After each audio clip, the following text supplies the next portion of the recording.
Welcome to episode 112 of Trek Live. If you're new, this is a live Star Trek podcast dedicated to live Star Trek discussion. So, bringing in the new year, what's up with a fun little this or that game. I'm excited to get back in it. Bill, how was your holiday? It was good. It was relaxing for the most part. Yeah, happy to be back though.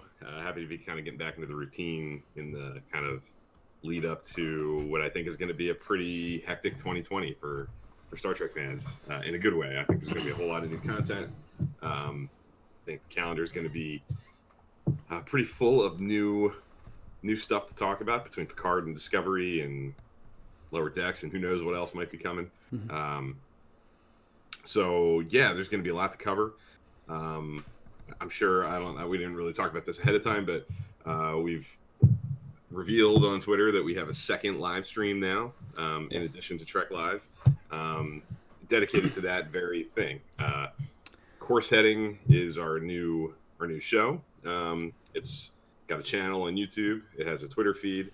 It has a Facebook page. It doesn't have anything really on it yet, but we're starting to roll it out. And that's going to be dedicated to covering all new Star Trek. Yep. So that we can do things like we're doing today on Trek Live and have, broader conversations about all of the history of Star Trek. Everything's kind of fair game on Trek Live. But Course Heading is going to be where we're going to talk about new episodes week to week while there are new episodes to talk about for whatever show is on the air at the time. So to answer your question about how was my holiday? My holiday was really good. It was spent, a good bit of it was spent thinking about all these things and trying to, work with you. We worked together a good bit over the last few weeks, trying to come up with a name and a logo and how we're going to do it and what it's all going to look like. Yeah.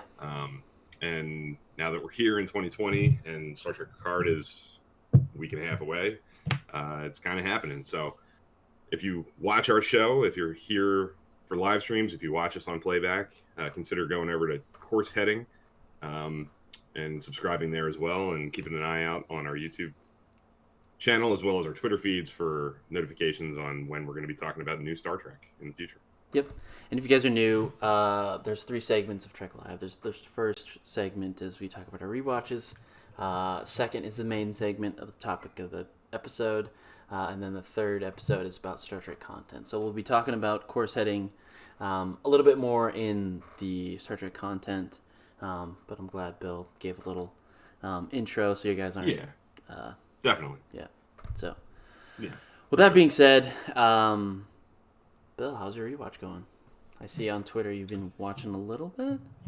A little bit, yeah. I'm trying to remember. I think since we've been here since the last time we were here, I've watched maybe 4 episodes. I think The Bonding, Booby Trap, The Enemy, and The Price, which is a kind of a decent range of episodes. We have The Enemy is, I think, one of my favorites. As I said on Twitter, I gave it an A-, and I talked about how I think the sort of 3 legs of that episode are all pretty darn strong. You have Geordi on the planet with the Romulan. You have Worf's personal dilemma with what to do with this injured Romulan. Does he give his basically his blood to this Romulan to keep him alive? His professional training tells him one thing, but his personal feelings tell him a completely different thing. And Picard has some really good stuff going toe to toe with Admiral Tomalak on the Romulan ship, like dealing with this like diplomatic crisis with the Romulans. Like, why are they there? What's going on? What are they not telling us? Trying to keep them on the other side of the neutral zone. Really, really great stuff, top to bottom, that episode, I think. Yeah, there's a lot going on in that episode. It's like an A, B, and C plot. They all kind of intertwine a little bit. So, yeah, there's a lot going on. But that's definitely a good run of episodes, for sure. I haven't watched as much as you. I've probably watched 2 episodes. Still taking a slow go on TOS.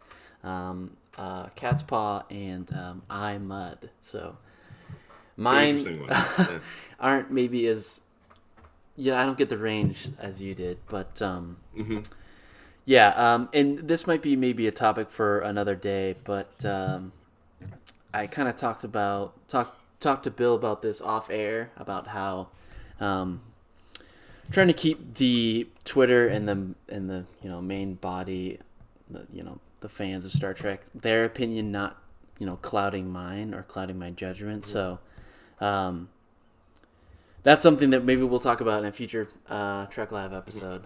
Could be fun to explore a little bit, but yeah, that's been our recap of rewatches. I say we just jump into it. Yeah, let's do it. Do you want to talk a little bit about how we're going to do this? Like, what are the ground rules? Like, what does this or that on Trek Live look like? So we use the example that we're taking off the table because I think both Bill and I know each other's answers here. It's this or that. So Picard or Kirk. So you choose however you view it, likeness, best captain, whatever. It's just this or that. That simple.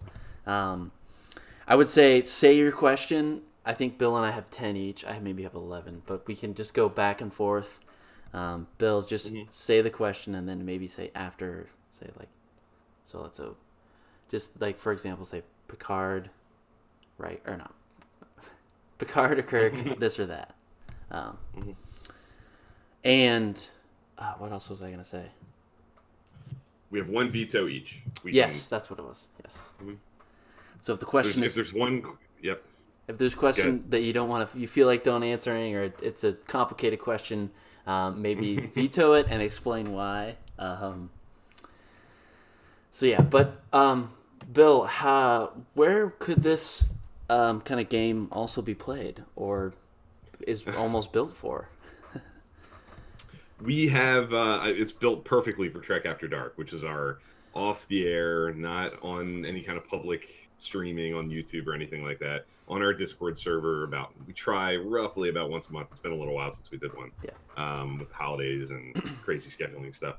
But private like hangouts basically on Discord for the folks that are on our server, people who talk to us here on the show as well as off air in our server. It's tailor-made for that. That's if you come to one of those, if you're interested in coming to one of those, shoot us, either Dan or myself, a DM on Twitter at Trek Live or at TrekFan4387.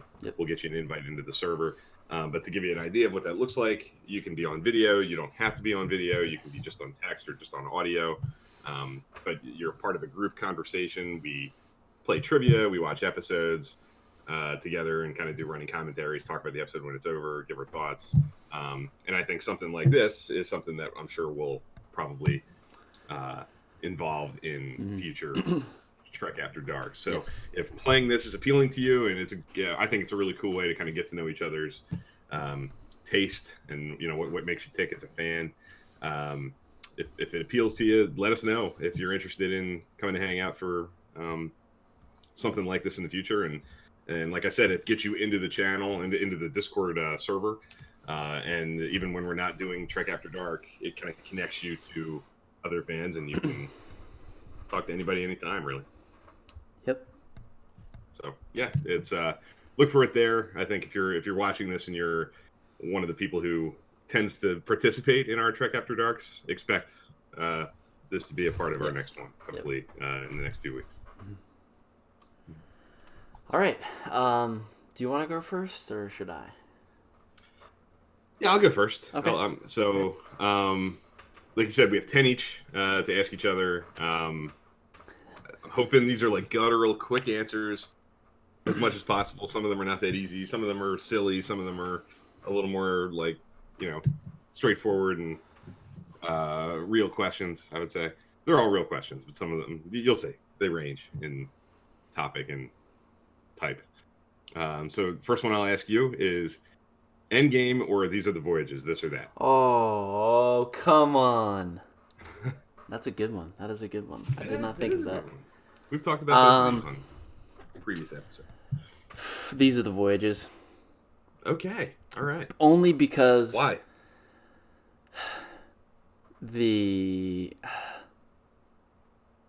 I have a harder time with Endgame than I have with These Are the Voyages. I like They're both not bad episodes. I just really don't think that they fit at the end of the series. I think. Oh man, that's a good opening one. I do like Trip's emotional. Um, I'll just leave it at that. Mhm. These are the wages. I know that probably hurts Okay. your heart, but yeah. It hurts my heart a little bit. Yeah. I think I would have a different answer, Okay. but we've talked a lot about Endgame, and as Voyager is like your track. It was sort of the thing you fell in love with, like TV Star Trek through, Yeah. and Endgame is for many a problematic ending. So Yeah. kind of expected you to say that. I was curious to see which way you would go, but yeah, interesting, definitely interesting. All right, What I'm do you up got? next. For Bill, Enterprise or Discovery, this or that. Um, I'm gonna go. I'll go Enterprise. Wow. Okay. Okay. Part, yeah, I think Discovery is a really difficult thing for me to compare to the other treks, really on any level. To be honest, at this point, just because it's so new and it's not a Yeah. complete thing. Like the other shows are all like final entities that I've not only watched once. I've watched them all multiple times. I kind of know them like the back of my hand. I've had a different experience with Discovery so far. Yeah. It's new and fresh, and I don't know what the whole thing looks like yet. So come back to me in hopefully a few years after Discovery has a nice long successful run. Yeah, Bill hates Discovery, says Penske File. He knows me so well. I love Discovery, um, but I really love Enterprise, and I love Enterprise as a complete whole thing. And I'll go. Okay. All right. So you can take this question a couple of different ways. I'm going to see what you say, and then I have a specific thing I'm curious about. I'm thinking maybe you'll answer it the way I think Okay. I'm looking for. Quark's Bar or 10 Forward, this or that? Um,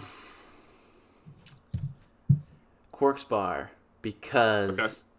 I feel like when you go to an establishment like that, I feel like for me personally, I want a wide variety of culture and I don't know. It's just a different animal, and I think hmm it would be a lot more fun, and you would get a wide variety of culture from not just Starfleet, um, but a wide gamut of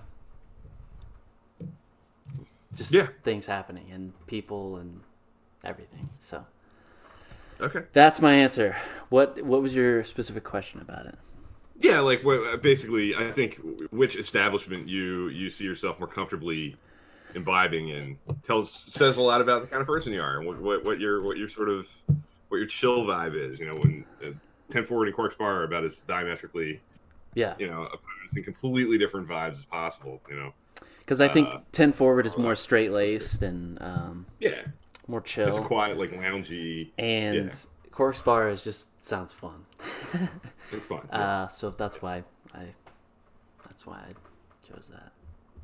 Okay. Penske File says 10 Forward. So Okay. I think I might go 10 Forward too. 10 Forward's just so chill and laid back. Like 10 Forward's the kind of place you go to for me. Like, not to answer my own question, but because Penske File answer too. I agree with you, Penske File. Friday night after a long week, 10 Forward looks pretty relaxed. Quark's Okay. Bar is out with the guys, out with friends, whoever, having a good time. It says 10 Forward will allow board games. Yes, they would. Okay. Let's see. Let's see if I can bring up a similar question that you asked me. A little bit different. Precious Cargo or Code of Honor? This or that? Okay. Take that however you will. This or that. I'm gonna say Precious Cargo. I'd rather watch Precious Okay. Cargo. Okay. Yeah, Precious Cargo at least feels like a really bad version of the show that I love. Code of Honor feels, because it's so early in the show and it's before TNG even remotely found its legs, kind of still feels like a different show than the one that I think of as TNG. It's Yeah, it was like the third or fourth episode. Yeah. Yeah. Third. Yep. It's so early on. It's before they found their space legs.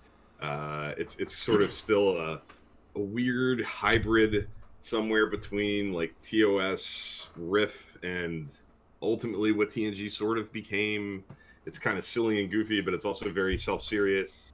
At least Precious Cargo is a really bad flop of an episode of the show that I know and love, and because of that, even when the plot and the guest star particularly are really weak, I at least am with the characters that I want to be hanging out with, where I don't necessarily feel that with Code of Honor yet. Mm-hmm. So that's my answer, and I'm sticking to it. Okay. Cool. All right. Wesley Crusher or Kess, this or that? Oh, Crusher. Wesley Crusher. Yeah, okay. I'm sorry. I'm not a Kess fan. I think maybe Wesley in season 2, season 2 when his mom isn't there is a little bit better. A little bit. I can stand him a little bit more, but I think that's a good one too. That is a good one too. I go Crusher. Because there's some pretty strong episodes that I relate to as far as, I don't want to get into it, but yeah, there are some there. So yeah, I'm sticking with Crusher on that one. Yeah, figure they're both like young characters who are dealing with like adolescence and coming up. Yeah, very similar. Yeah, they're only there for 3 seasons. Yeah, and a little bit of change into the 4th season. Mm-hmm. So like about the same amount of time they're involved. Yeah. Yeah. So cool. Pensky File says Wesley, and Pensky File also said Precious Cargo for the last one too. So cool. All right, this is going to be a little bit of spin on something that I have to explain. Who would you rather get captured by? Klingons or Cardassians? This or that? Wow. Klingons, I guess. Klingons don't seem to be the sort that would torture. I don't think it would be a happy ending at all. Rura Penthe might yeah, well that's what I was gonna say. You got Rura Penthe though, and the food and I know, true. I'm sure your quarters but then on the other side of the coin, you got the Cardassians. You got the light situation going on here. The lights potential. Yep. To have the lights. The Cardassians, of course. Their trial. There's conviction before the trial for the Cardassians. The trial is the prop that allows the public to, see why you're guilty. You're found guilty before the trial with Cardassians. Yeah. And the Klingons have a pretty backwards justice system as well. From what we've seen, but at least with the Klingons, I feel like I could get that attorney that Captain Archer had and have a fight chance in judgment. The Cardassians did not so much. I'm at the mercy of the Federation coming to rescue me. Yeah. Or having some sort of. I'd have to be an important enough character like Picard was in Chain of Command to be traded, to be worth a trade of some sort in like some diplomatic crisis. Okay. If you're a nobody captured by the Cardassians for no good reason, you got a pretty grim. Yeah. You got a pretty grim existence coming your way. So I'll go with the Klingons. At least there's like a teeny tiny, like 2%, 1.5% maybe level of hope that maybe they won't kill you with the Klingons. Okay. And I don't think I'll be tortured with the Klingons quite as much. Okay. Okay. Fair answer. Okay. This one we actually did an episode on this way back, but I honestly don't remember what we said. I don't remember how we came down on this. This is like one of our first 6 or 7 episodes, I think. Holodeck or transporter, this or that? Oh, I have that on mine as well. Oh, okay. I don't even remember what I said. Yeah, I don't either.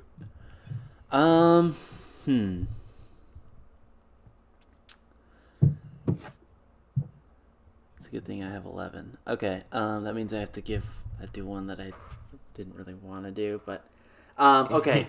My answer is holodeck.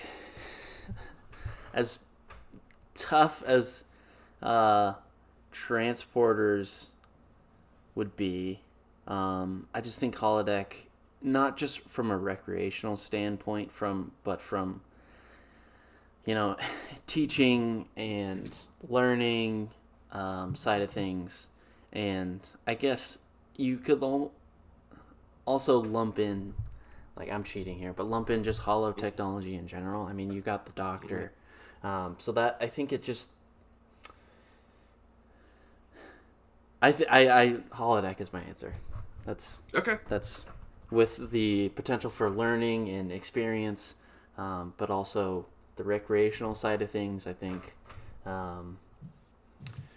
people say there's holo addiction, but there's also Mm-hmm. dangers with the transporters, right? You get broken down to tiny little molecules and then reassembled. Mm-hmm. That, I guess that's the inner, McCoy and me, that I would be scared of transporters. But I think holodeck is my answer. Penske File said Klingons for the previous question. Okay. He agreed with me. He said for good society, transporter. You could go either way. I think a lot of people would probably come down to, are you, how afraid of you? Yeah, exactly. How afraid of transporting are you? Yeah. if it completely freaks you out, the holodeck is a good, and you I think all the stuff you said about learning, training, educational stuff, all the other perks that holographic technology would bring, is very, very apt too. I mean, I think all that's true. They would both be very helpful for us, I think, in the big picture. So I think that's a legitimate either or. You could go either way. Okay. What do you got? Getting down to the nitty gritty. Let's do some movies. Wrath of Khan or Undiscovered Country? Wrath of Khan. I love the Undiscovered Country. I think there are pockets of the Undiscovered Country that are there's nothing in the Wrath of Khan that feels as silly as like the search for the boots and the kind of convoluted assassination stuff with the Undiscovered Country. I think the Wrath of Khan is a more refined and leaner movie. Would it be different? Would it change? Would your answer change if it was The Voyage Home? And no, still Wrath of Khan. Nope. Nice. Cool. Yeah, that's Wrath of Khan. That's Wrath of Khan. Wrath of Khan wins over pretty much anything for me. Okay. Penske File agrees, says Wrath of Khan. Cool. These are two recent episodes for you that I think, well, I'll say it and then I'll kind of give you my reason after you answer it. Okay. Mock Time or the Doomsday Machine, this or that? Doomsday Machine, because I don't know, that's a tough one.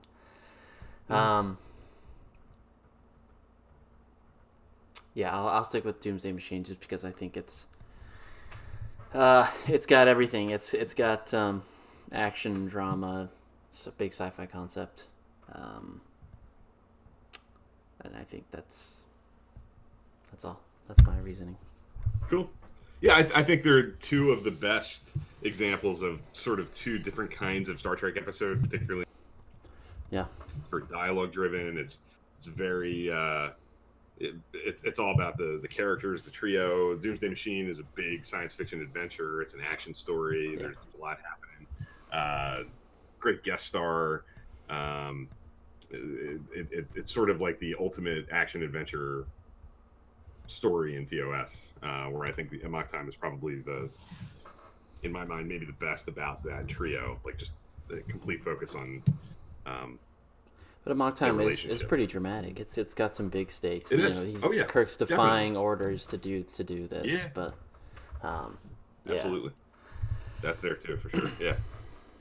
Cool. So Doomsday Machine, Penske File has Doomsday Machine, calls it top 3 episode of TOS. They're both in my top 5. I want to say 3 and 4 maybe. I'd probably go with Mock Time by a hair, but Sit me down, watch them both. Okay. Back to back. I might come up with a different answer. I don't know. All right. Team Vash or Team Darren? This or that? Team Darren, definitely. Okay. I think it's a good question, and I think you could go either way. I think I've said before. I think Vash taps into Picard's like roguish past, like pre heart pierce, heart transplant, all the stuff you see in Tapestry pre change in his outlook on life. I think Vash is kind of like a window back into that, and kind of a chance to recapture some of that energy and lifestyle. I do like that about it, but I much prefer the dilemmas that Neil Darren poses for Picard. I'm more interested in like the professional relationship and the sort of challenges that presents. I think that's a better story for me. I think there's more to take away from that. There's more. I find that's easier to relate to, and for I just in my life I've seen that happen enough, like the work kind of stuff, and not only to see how it like affects those two people, but the people around them. Seeing Riker kind of have to toe the line with how to handle Neil Darren, knowing that they're in a relationship. There's interesting stuff there that's unique and different. So I'm on Team Darren. Okay.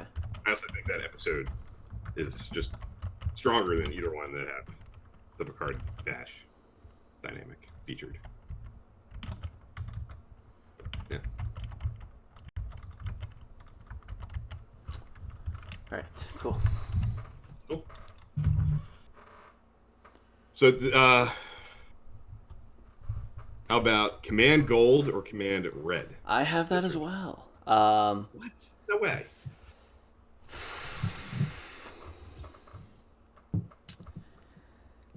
Command Red. When I think of Command, I know I'm in TOS right now, but I think of Red. I think of the TOS movies, the big maroon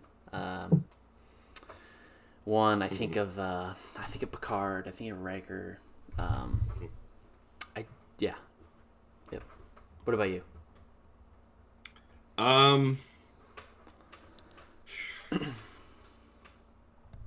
Probably Red. Okay. Yes. It's sort of like I definitely would have said Red years ago, just because of volume. Like a long time there, it was like TOS did the gold, and then everything else was red. And now you got Enterprise, and then even Discovery have gold uniforms representing Command. So it's kind of sort of evening out a little bit, not anywhere near equal in terms of like episode numbers that deal with that, but it's 3 shows and 3 shows now on each side of that. So and then you got the Kelvin timeline too. I think you have Chris Pine in the gold. Yeah. But I'll go with Command Red. When I think of Command, I think of Red. Okay. Pesky Paralysis as well. TNG Worf or Deep Space Nine Worf? This or that? Man, that is tough.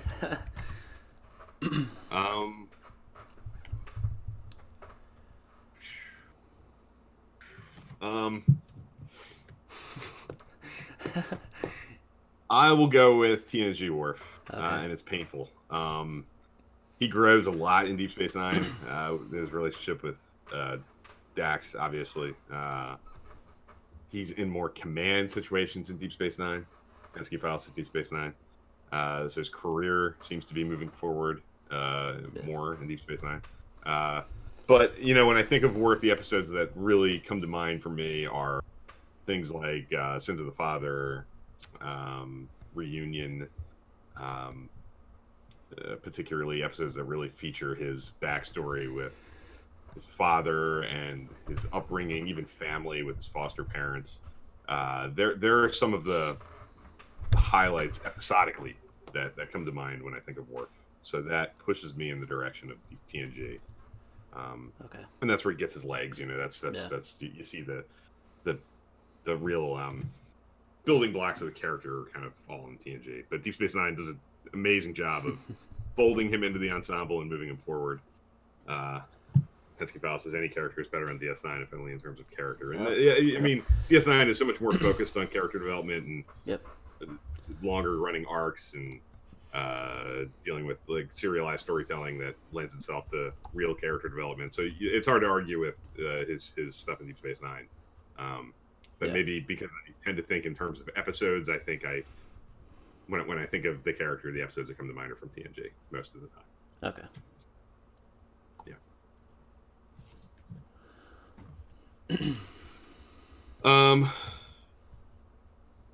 Okay, so I have Janeway Chakotay or Picard Crusher. I knew you were gonna bring this up. I knew you were gonna bring this up. All right, I am a Bev head, but at the same time, it's Janeway and Chakotay. Okay. Yep, that's just personal preference. You guys know I love Voyager. I have to stick to my guns. That's a good question. That's that is tailor made for, a shipper. I guess I am. Yeah. So to speak. You are. Man, that's tough. That's a good question. Nice.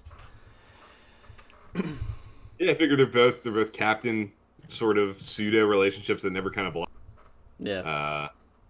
Both kind of walking a tightrope for one longer than the other, but I think they kind of go hand in hand as a comparison to look at. Cool. All right. I would say Picard Crusher just because I think I'm more intrigued by like the Picard Crusher stuff really stems from like a backstory that's before we know them. Like I think that history is best friends girl. What I get it. Me. Yeah, like that kind of stuff I think gives it a little bit more like juice. Where Janeway Chakotay is really good too. I actually really like. One of my favorite things in those first few seasons is the sort of pseudo, like, could they go there? Maybe sort of captain, first officer, really two different crews, two different backgrounds, kind of the marrying of these two crews represented in there. Like, I could go either way, but I'd go. But the locket, though, the locket. Yeah, the locket. Okay, let's keep moving on. Something a little easier. Star Trek 09 or Star Trek Beyond? That's actually me. I think this or that. Sorry. Right now, today, I'll say Beyond, but I'll say this: I think Star Trek Beyond is the better Star Trek movie, but I think 09 is. I think plop anybody in front of Star Trek 09, whether they're a Star Trek fan or not. I think 09 is clearly the stronger, independent, like of itself, piece of filmmaking. But as somebody with a long history of Star Trek and scratch is itched, I think Beyond gets more right than I'm kind of looking for. So I'll go with Beyond, but it's close, and I've been thinking about that a lot. I've been toying with how I feel about that. With like, I really do think 09, 10 years later, has aged very well as just a motion picture, as a science fiction, big budget, flashy blockbuster. I think it's one of the best of that type in this era, I guess. But I prefer 09. That's where best and favorite maybe comes into play. Something else that we're toying around with, talking about. Yep. Down the road. So I have three more because I think that I tried to make up another one because we had both the command colors and the transporter or holodeck. So I think I have three more. How many more do you have? I have three more. Okay, perfect. Mm-hmm. Okay. So TNG uniform or DS9/Voyager uniform. So blacktop colored bottom or other way around. I prefer. That's such a tough question because okay, I'll explain why. I'm gonna go with Deep Space Nine Voyager, but okay, I'll say why I in my life and in my line and like in my design preference is simpler. Mm-hmm. So you guys can even look down below are the Deep Space Nine and Voyager uniforms. Yeah, I think simpler to me is better, and that's just my preference in design and whatever else. But what makes that question tough is the Enterprise D is the flagship. It has to do more formal, diplomatic missions, and I think that the TNG uniforms are more formal with the collar, with the extra detail than the Deep Space Nine and Voyager episodes where they're kind of more jumpsuit-ish, where they're kind of getting down and dirty, and it feels more like a foreman or like a work get up. Whereas I feel like with the Enterprise D, it's more of like this is the top of the line. This is the brass, right? This is, in my mind, on that ship. There's both, but it's, I don't know. I think I like Deep Space Nine and Voyager. Did that make any sense, Bill? It made sense. Okay, it made sense. It all boils down to, as a person who does some design work and does graphic design, basically. Yeah. One's a little more up your alley, and yeah, they both fit the shows. I guess they do. Yeah, for sure. I agree with that. I do. Yeah. I think there's a difference in terms of what the uniforms kind of represent, and in a perfect world where production values have no end and the shows can kind of do whatever they want, I think it makes sense for a ship like the Galaxy class flagship like TNG to have a little bit more formal, tight uniform than maybe what a more working class ship like Voyager or even like Deep Space Nine out on the fringes might be wearing. Like there's difference, I think, in a crewman and an officer. And to me, an officer's uniform has the collar, has the detail, has the the red or whatever color going down the. But a crewman is just like that, just a jumpsuit. But that would make sense for sure. Okay. Data or Spock, this or that? I gotta go Spock. But it's tough. I mean, you're talking two of the 3 or 4 best non-captain characters, especially depending on how you categorize. How do you want to rank characters and stuff? But they both kind of really define their series. I think Data and Spock are really representative of the personalities of TOS and TNG.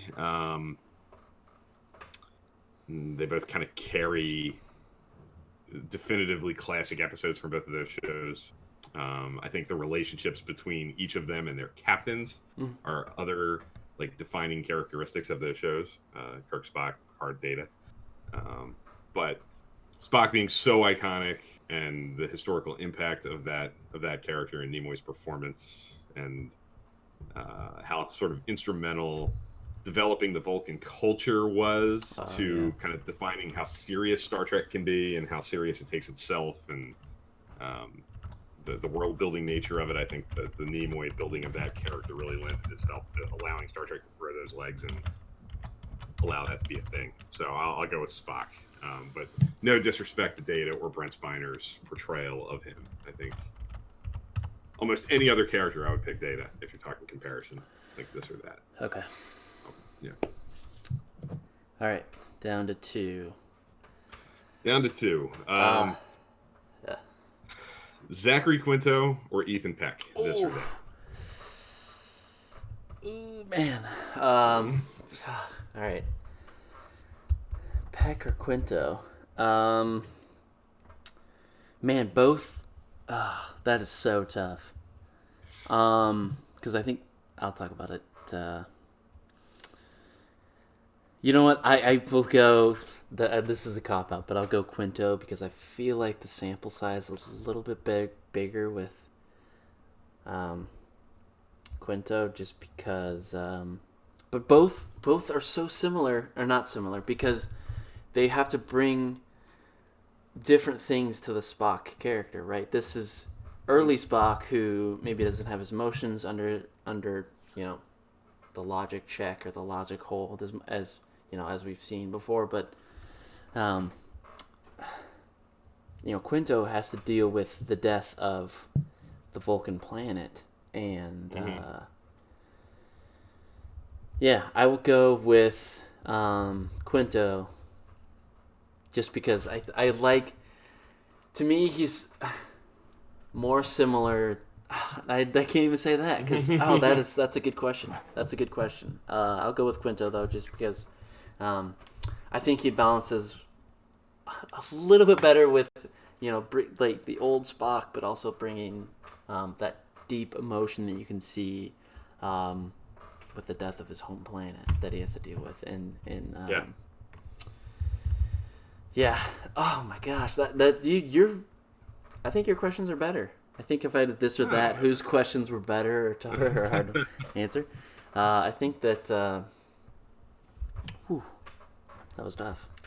I mean, it's a tough one. I'm gonna write down Kirk's too. Whose Kirk is better? I'm not gonna answer that, but that's gonna save it for a Trek After Dark. Okay. So I think both of those performances are extremely difficult for similar reasons. They both are tasked with like carving out their own sort of corner of Nimoy's terrain, I guess. Like you have to capture enough of what Nimoy brought, but you have to do something a little different.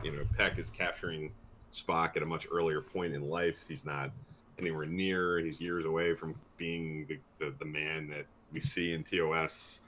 Quinto's version is dealing with very, very different things. Yeah. Like not only just the death of Vulcan, but the death of his human mother, which kind of pushes his whole sort of equilibrium off a little bit compared to what Spock proper in TNG or in TOS. I'm sorry. He's in TNG dealing with, He is in TNG as well. Yeah. So he makes an appearance. Yeah, that works. Quinto's sort of the backbone of his version of Spock is a different person. I mean, how different would any of us be if you remove a parent from an early party, like a much earlier, like years ago? Like a big change like that's going to fundamentally change who you are. Really, I think. So both really challenging. I honestly, if I had to pick one, I might go with. I don't know. This is the ones that I put together. It's probably the most painful of them. Yeah. I might go Quinto, but I'm not comfortable with that.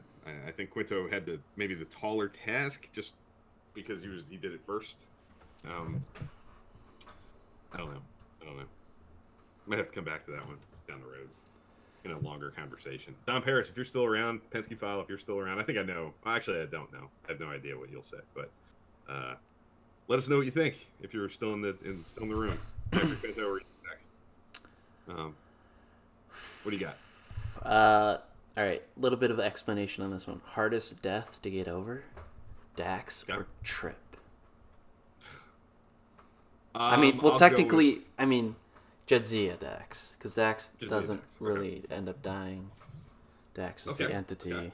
But Jadzia Dax, Trip Tucker, Charles Tucker III, Enterprise. I think it's Trip. Okay. I think it's Trip because there's no follow-up, there's no fallout that we really get to see. At least with Jadzia, the whole arc. I'm curious to see when you get to rewatch. Yeah. And you experience it again, at a later point in life. And for Don Paris, I'm going to give you some background since you're in the room, and anybody else who's watching. Dan, I'm going to speak for you for a second. You've seen Deep Space Nine once, and it was a few years ago. Yep. Right? So in full. So it's been a while since you've delved into that territory. This is going to be 6 years. 6 years. 2014. Right.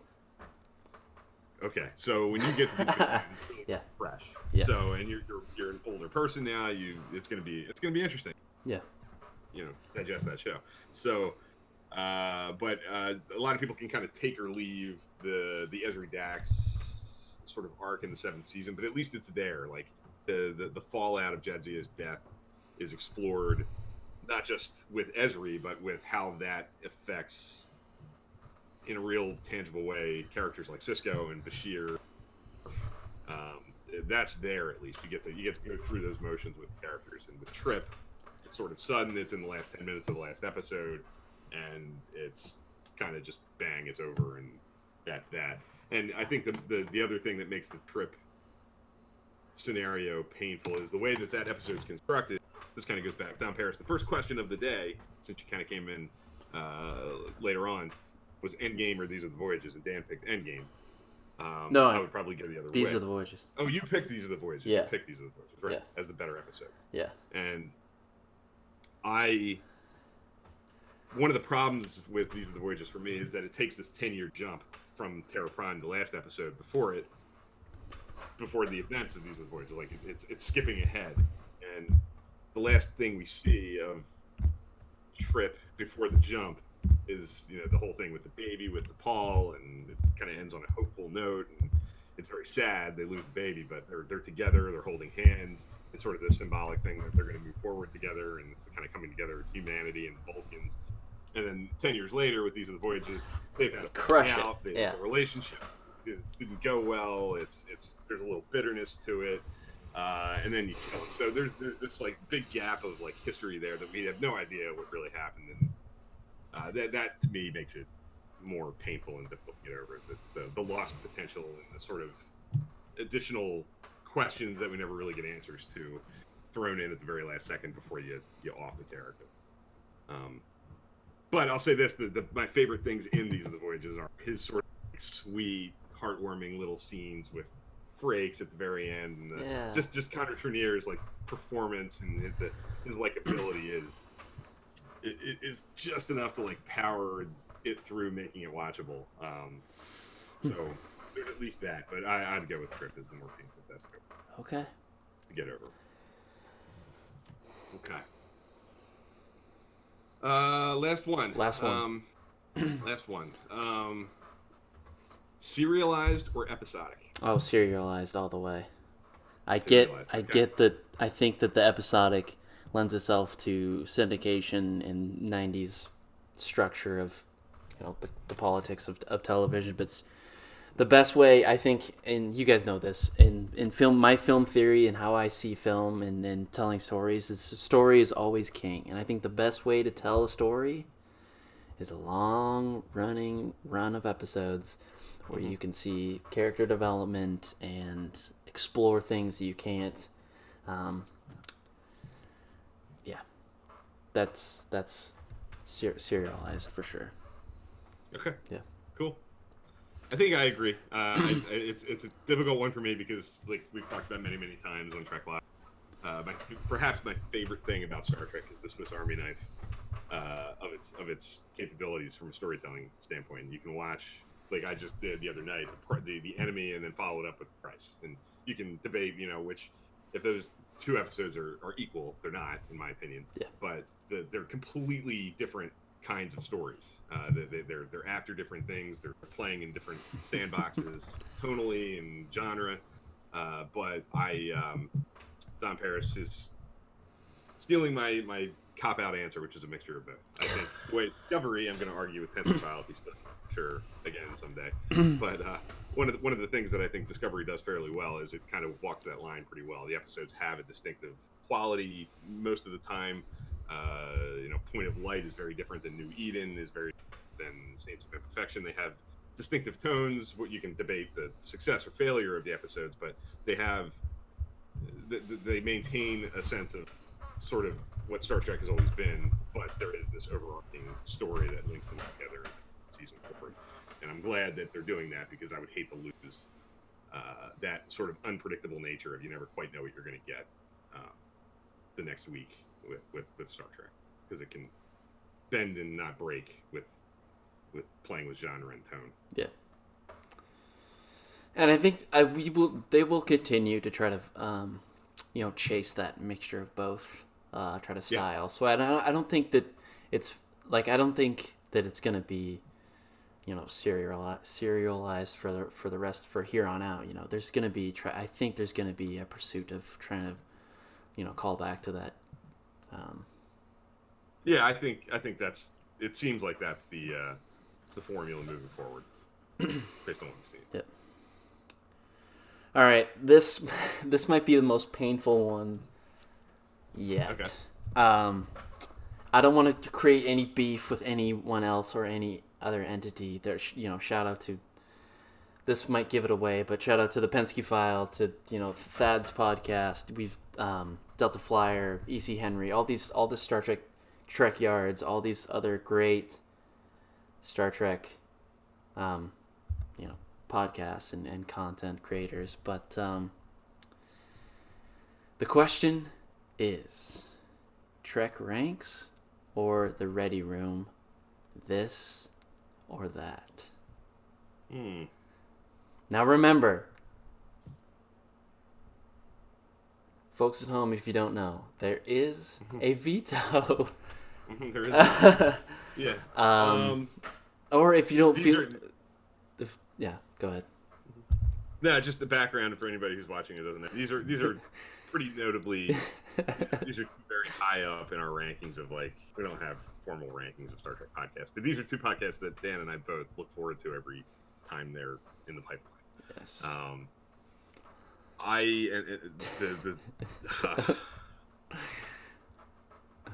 I'll say Trek ranks. Oh, I thought because it's no fault of their own, really. I think they do the best they can, but at least Trek ranks is predictable. It's there. The Ready Room is this ginormous steak dinner of goodness that you get a couple times a year at this point. And I love it every time it comes. I look forward to it. The minute there's even a hint that it's coming, that there's a conversation happening between those two hosts that typically will do it at this point, Chris Jones and Larry Nemechek, I get excited that it may be a couple weeks away still, but it's coming. But at least Trek ranks, I know every couple weeks will be there. So by the skin of its teeth, and out of no insult at all to any other show, any other podcast, I'll go with Trek ranks because the host of that show is near and dear to my heart. He's somebody that I can talk to anytime, and that helps. But the predictability and consistency, the delivery of that show, I'll give it the edge. But the Ready Room is certainly the grandfather of Star Trek podcast as far as I'm concerned. That's the granddaddy of them all as far as historical importance in the 9 years of Star Trek podcast really being a thing, however long it's been. The Ready Room was the first one that I fell in love with, so that deserves that credit for sure. I thought I could have got a veto out of you. That was the one I was maybe this. I'm shooting for a veto. All these questions were trying to get that veto, but you were trying. I don't like you. But yeah, I could have vetoed and taken the cop out and said I'm not going to pick. But yeah, I'll play along and take a stand. Okay. Yeah. So there's that. Would you have vetoed if I asked you? Yes. Okay, good to know. But I wasn't the one answering the question, so. True enough. All right, I guess that's been it. I think we've gone through our list. Yeah. I think yeah. Yeah, I think that was a success. I think that's fun. Like I said, I think it reveals something about the other person's fandom. You kind of get little windows into weird little preferences and degrees of taste And you could do all kinds of things. We had character comparisons, we had episode comparisons, we had uniform comparisons. You can go any direction and go as silly or as serious as you want. So I think we'll come back to this. I think it'll be something that we do every so often. I think, like we talked about at the very beginning, if in future, Don Paris, you're somebody who's come to our Trek After Darks in the past. We talked about this is definitely something that we hope to feature on future Discord hangouts. So this is something that we want to have be in our arsenal of things we can pull out of our back pocket in different kinds of formats. So yeah, looking forward to using it again and seeing where it takes us. Real quick, what was the hardest question? Do you think you can be off your list or off mine? Before we move on to the third and final segment. I really liked my favorite of your questions was probably would you rather be captured. That got me thinking about the two cultures in a way that I didn't expect to. Interesting. Not an easy choice. Kind of a Sophie's choice, but I think the Zachary Quinto Ethan Peck from my list is a pretty tough one. That lends itself to a bigger conversation, and it's a hard. They're both they're both pretty small sample sizes. 3 movies, a handful of episodes. Like there's not a whole lot there, but kind of treading on really hollowed territory. But I think you and I, as the people that we are, like kind of our preferences and what we we like Kelvin Timeline, we like Discovery, as people who like both of those performances. It's hard to. It's not an easy choice because it's not like we like one or the other. That was a difficult one. Trying to think. What about you? What was the toughest? Toughest. I think you had the tougher list, at least from my opinion. I think that that Endgame, These Are the Voyages one was tough. One that I think that was probably the toughest for me to nail down was the Captain First Officer love duo of Picard and Bev and Janeway and Chakotay, but that was tough.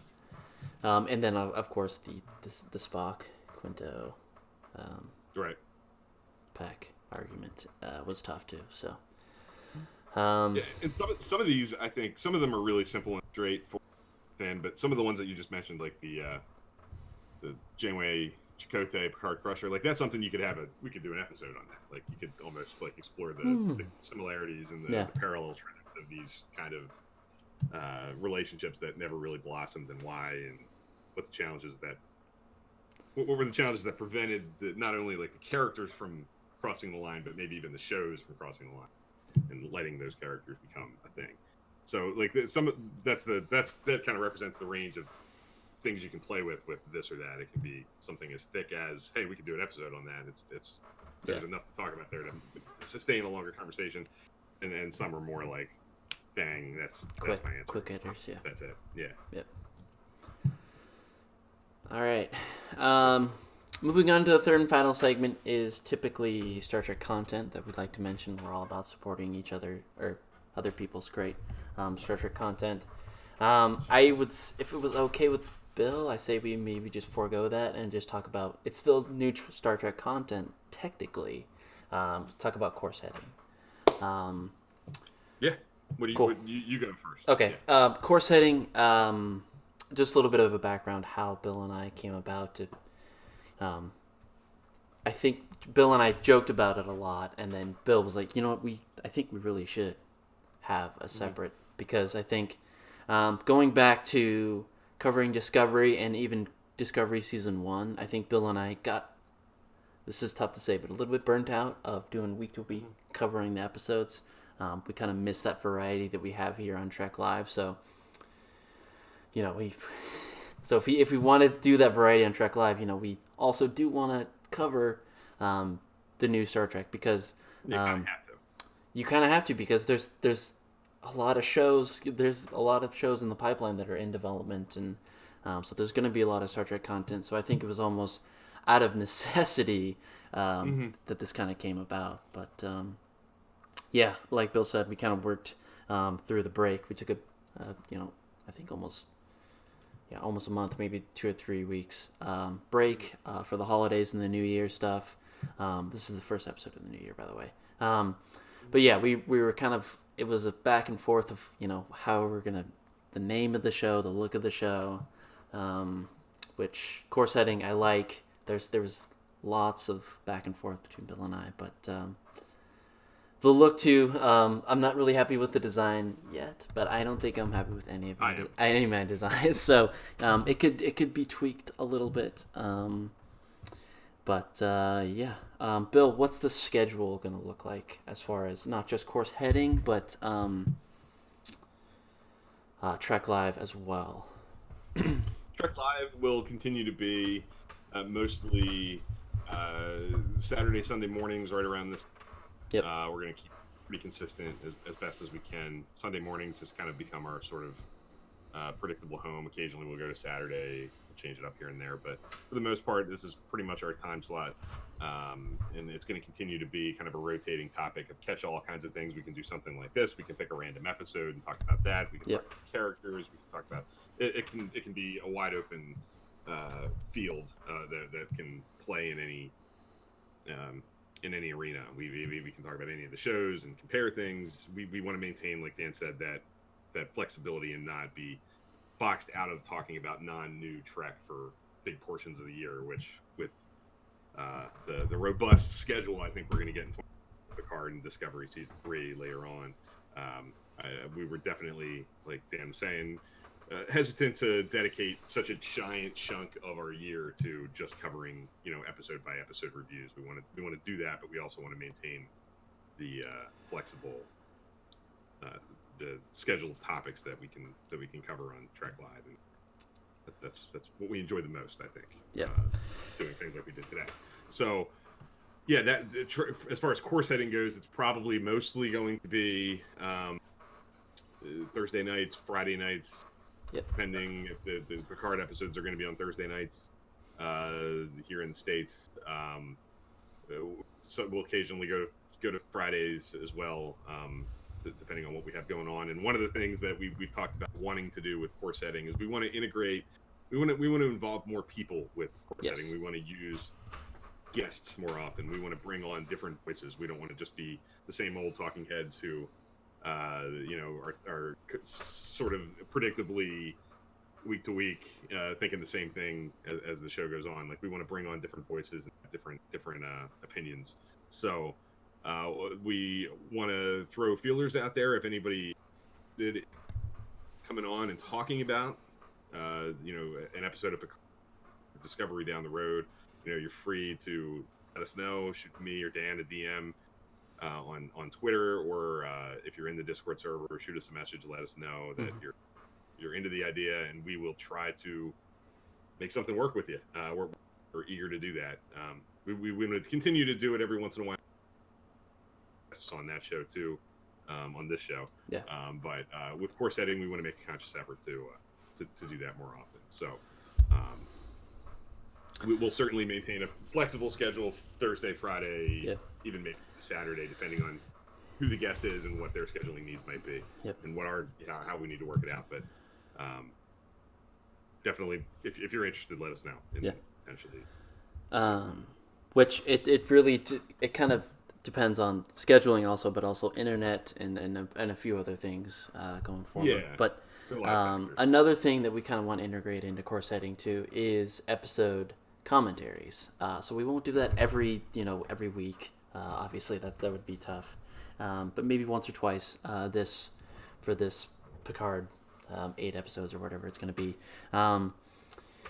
So yeah, that's another thing. I can announce our first guest actually. So the scheduling, Bill talked about it. We'll have an episode, of course, heading next week. Internet and everything, depending on that. But next week we'll be covering the short trek, and then what we're looking forward to in 2020, as far as just all Star Trek content. And then the following week is the premiere of Picard, which we'll have our first guest. It'll be myself.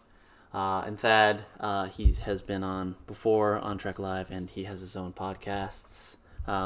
So he's a pretty heavy hitter as far as podcasting experience. So it's always a fun time when Thad comes on. Yeah, definitely. Yeah. That's a great guest. He's been a staple with not only guesting on our show at least once or twice, but he's also been a frequent guest of our hangouts on Discord. On Discord, with Trek After Dark. So we're very comfortable with that. That's comfortable with us.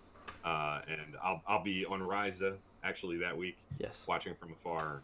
So I won't be on that episode, but Dan and Thad will take the reins and cover the pilot of the show, and then moving forward, we'll see where it takes us. We're gonna do our best, like I said, to integrate some guests, and we'll announce them when we can, and go week to week. We have 10 weeks of Picard to look forward to, and But generally, Bill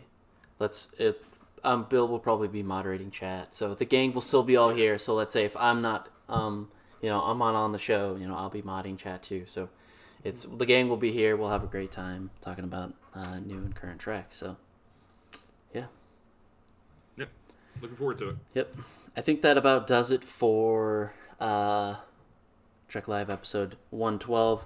You guys know the drill. The discussion does not have to stop here. Come over to Twitter, Facebook, the Discord server, as Bill mentioned. I think we have Facebook's up for course heading as well, so we'll be posting updates on there. But Twitter is probably the best place to keep the discussion alive. Bill and I are still going through rewatches, so that'll be there too. And we'll be back next week.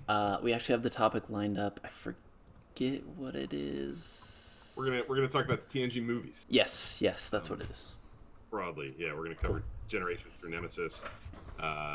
Sort of goes hands in hand. It's not going to be an episode of course setting. It does kind of independently as just a standalone topic, but it also is interesting to look at it from the perspective of these are the last things we saw from Jean-Luc Picard before the series. So I think it's a good time to look at those movies and see how we feel about them, and then go right into Picard next week.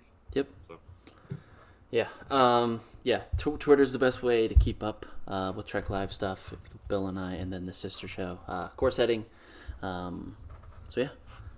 guess thanks for watching, guys. Yeah, appreciate it.